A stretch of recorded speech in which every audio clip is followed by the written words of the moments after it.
নমস্কাৰ বন্ধু বান্ধৱীসকল, উচ্চ শিক্ষা সঞ্চালকালয়ৰ দ্বাৰা নিযুক্তি সম্পৰ্কীয় যিখন নটিফিকেশ্যন যোৱাকালি প্ৰকাশ পাইছিল আৰু য'ত উচ্চ শিক্ষাত নিযুক্তিৰ কাৰণে PRC নালাগে বুলি এখন নটিফিকেশ্যন তেওঁলোকে প্ৰকাশ কৰিছিল। তাৰ প্ৰতিক্ৰিয়া স্বৰূপে ৰাজ্যৰ সন্মানীয় মুখ্যমন্ত্ৰী হিমন্ত বিশ্ব শৰ্মাদেৱে সামাজিক মাধ্যমত লিখিছে, enquiry further on what authority the directorate of higher education issued the circular such a circular could only have been issued by the government not by directorate.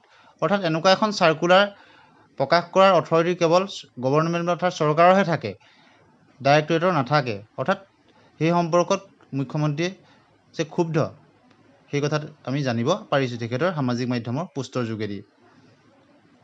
আৰু শিক্ষামন্ত্ৰী মহোদয় ইয়াৰ প্ৰতিক্ৰিয়া স্বৰূপে সামাজিক মাধ্যমত লিখিছে, the notice pertaining to permanent residential certificate PRC was issued by the director of higher education without approval of the government. অৰ্থাৎ চৰকাৰৰ অনুমোদন নোলোৱাকৈ এইখন পাৰ্মানেণ্ট ৰেচিডেঞ্চিয়েল সম্পৰ্কীয় যিখন চাৰ্কুলাৰখন উলিয়াইছিলে বুলি কৈছে।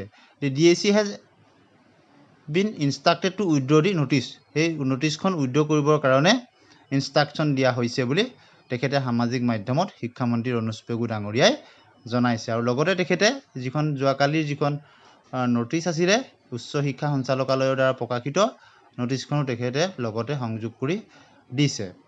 অৰ্থাৎ ইয়াৰ পৰা এটা কথা আমি গম পাওঁ যে এই যিখন নটিচ প্ৰকাশ পাইছিলে উচ্চ শিক্ষাত এছিষ্টেণ্ট প্ৰফেচাৰ হওক বা অন্যান্য পদৰ যি নিযুক্তিৰ কাৰণে যিখন নটিফিকেশ্যন ওলাইছিল, য'ত PRC বা পাৰ্মানেণ্ট ৰেচিডেঞ্চিয়েল চাৰ্টিফিকেট নালাগে বুলি এখন নটিফিকেশ্যন ওলাইছিল, তাত মুখ্যমন্ত্ৰী অথবা শিক্ষামন্ত্ৰী মহোদয় সন্তুষ্ট নহয় আৰু তেখেতলোকৰ পৰা কোনো বা চৰকাৰৰ পৰা কোনো অনুমোদন নোলোৱাকৈ এইখন প্ৰকাশ কৰিছিলে বুলি জনাইছে।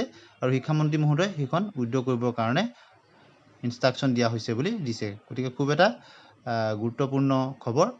আৰু এনেধৰণৰ শিক্ষামূলক বাতৰিৰ কাৰণে আমাৰ চেনেলত সংযুক্ত হৈ থাকিব। আজিলৈ আহোঁ, ধন্যবাদ।